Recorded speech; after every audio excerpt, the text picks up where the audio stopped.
ಜೈ ಶ್ರೀರಾಮ್. ನಾನು Ajit Bopnalli. Welcome to inside rush.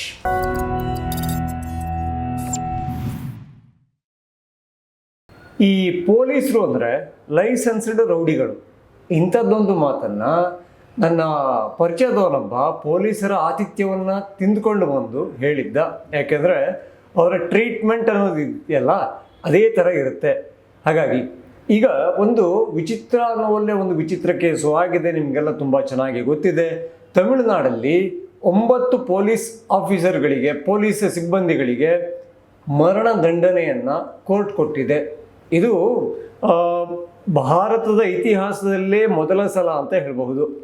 ಇಬ್ಬರಿಗೆ ಮರಣದಂಡನೆ ಪೊಲೀಸ್ ಇಲಾಖೆಯಲ್ಲಿ ಆಗಿರೋ ಉದಾಹರಣೆಗಳು ಸಿಗ್ತವೆ.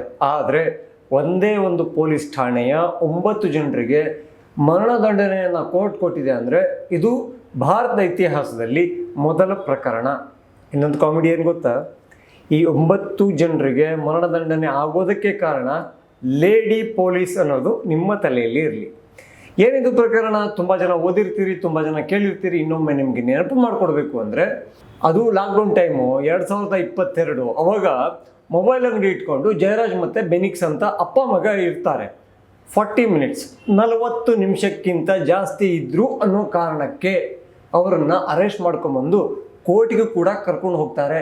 ಆದರೆ ಕೋರ್ಟಿಂದ ಬಂದ ಮೇಲೆ ವಿಚಾರಣೆ ನೆಪದಲ್ಲಿ ಬಡಿತಾರೆ. ಅದಕ್ಕೆ ದನಕ್ಕೆ ಬಡ್ದಂಗೆ ಬಡಿದ್ರು, ನಾಯಿಗೆ ಹೊಡೆದ್ರು. ಆ ಥರ ಅಲ್ಲ. ಇವರು ರಕ್ಷಕರು ಅಥವಾ ರಾಕ್ಷಸರು ಅಂತ ಅನುಮಾನ ಒಂದು ಬರಬೇಕಲ್ಲ. ಅದೇ ಥರದಲ್ಲಿ ಇಡೀ ರಾತ್ರಿ ಅಪ್ಪ ಮಗನನ್ನು ವಿವಸ್ತ್ರಗೊಳಿಸಿ ಬಡಿಯಲಾಗುತ್ತೆ. ಎಲ್ಲಿ ತನಕ ಅಂದರೆ ಇಡೀ ಪೊಲೀಸ್ ಠಾಣೆಯ ಮೂಲೆಗೆ ಅಟ್ಟಾಡಿಸಿಕೊಂಡು ಅವರು ಜೀವಭಯದಿಂದ ಓಡ್ತಾ ಇರುವಾಗ ಅಲ್ಲಿಯೂ ಬಿಡದೆ ಈ 9 ಕಿರಾತಕರು, ಟೋಟಲ್ 10 ಜನ ಇದ್ದರು. ಈಗ 9 ಜನರಿಗೆ ಯಾಕೆ ಮರಣದಂಡನೆ ಅಂತ ಪ್ರಶ್ನೆ ಬಂದರೆ ಒಬ್ಬ ವಿಚಾರಣೆ ಸಮಯದಲ್ಲೇ ಶಿವನ ಪಾದ ಸೇರ್ಕೊಂಡ್ಬಿಟ್ಟಿದ್ದಾನೆ. ಹಾಗಾಗಿ ದಂಡನೆ ಶಿವ ಕೊಟ್ಟಿದ್ದಾನೆ ಬಿಡಿ. ಇಡೀ ಠಾಣೆಯ ಮೂಲೆಗೆ ಓಡಾಡಿಸ್ಕೊಂಡು ಹೊಡೆಯಲಾಗುತ್ತೆ. ಹೊಡೆದ ಮೇಲೆ ಜೀವ ಬದುಕುತ್ತಾ? ಅಲ್ಲಿ ರಾತ್ರಿ ಅವರ ಡೆತ್ ಅಂತ ಗೊತ್ತಾದ ಮೇಲೆ ಕುಟುಂಬಸ್ಥರು ಬರ್ತಾರೆ, ನೆಂಟರುಗಳು ಬರ್ತಾರೆ, ಪ್ರತಿಭಟನೆಯನ್ನು ಮಾಡ್ತಾರೆ. ಈ ಕೇಸ್ ಒಂದು ಕೋರ್ಟ್ ಹತ್ರ ಹೋಗುತ್ತೆ. ಅಲ್ಲಿಗೆ ಹೋದ ಮೇಲೆ ಪೊಲೀಸರದ್ದು ಲಿಟ್ರಲಿ ನಾಯಿಪಾಡು ಅಂತ ಕರಿಬೇಕು. ಕೋರ್ಟು ಓದಿರೋ ಒಂದು ಜಡ್ಜ್ಮೆಂಟ್ ಕಾಪಿ ನೋಡ್ತಾ ಇದ್ದರೆ ನಮಗೆ ಎಷ್ಟು ಬೇಜಾರಾಗುತ್ತೆ. ಇಂಥದ್ದೊಂದು ಹಿಂಸಾತ್ಮಕ ಕೃತ್ಯವನ್ನು ಕಂಡೇ ಇರಲಿಲ್ಲ. ನೀವು ಮನುಷ್ಯರು ರಾಕ್ಷಸರು? ಇಂಥ ಅರ್ಥ ಬರೋ ಪ್ರಶ್ನೆಗಳನ್ನು ಪೊಲೀಸರಿಗೆ ಕೇಳಿ 9 ಜನರಿಗೆ ಮರಣದಂಡನೆಯನ್ನು ಕೊಟ್ಟಿದೆ. ಈ ವಿಚಾರ ಇಡೀ ದೇಶದಲ್ಲಿ ಸುದ್ದಿ ಆಗಿತ್ತು. ಆ್ಯಂಡ್ ಈಗ ಕೂಡ ಸುದ್ದಿ ಆಗಬೇಕು. ಯಾಕೆಂದರೆ ಪೊಲೀಸರು ಶುರುವಲ್ಲೇ ಹೇಳಿದಾಗೆ ಪೊಲೀಸರ ಟ್ರೀಟ್ಮೆಂಟನ್ನು ತಗೊಂಡು ಬಂದವನು ಹೇಳಿದ್ದ, ಪೊಲೀಸರು ಅಂದರೆ ಲೈಸೆನ್ಸ್ಡ್ ರೌಡಿಗಳು ಅಂತ. ಈಗ ಆಯಪ್ಪ ಅಂತೂ ತುಂಬ ಖುಷಿಯಾಗಿರ್ತಾನೆ. ಜೊತೆಗೆ ಪೊಲೀಸ್ ಅಂದ ಮಾತ್ರಕ್ಕೆ ಎಲ್ಲವನ್ನ ಮಾಡಿ ಸಹಿಸಿಕೊಳ್ತೀನಿ, ಹಾಗೆ ನಾವು ಮಾಡಿದ್ದೆಲ್ಲವೂ ಸರಿಯೇ ಅನ್ನೋದನ್ನು ಫಸ್ಟ್ ಬಿಡಬೇಕು ಅನ್ನೋದು ಕೂಡ ಈ ತೀರ್ಪಿನಿಂದ ಒಂಚೂರು ಕಲಿತ ಆಗಿದೆ. ಆ್ಯಂಡ್ ಅವರೇನು ದೊಡ್ಡ ಅಪರಾಧವನ್ನು ಮಾಡಿರಲಿಲ್ಲ.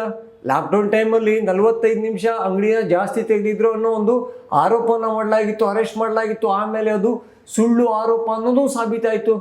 ಅದನ್ನು ಇಟ್ಕೊಂಡು ಇಡೀ ರಾತ್ರಿ ಹೊಡೆದು ಇಬ್ಬರನ್ನೂ ಕೂಡ ಸಾಯಿಸ್ತಾರಲ್ಲ.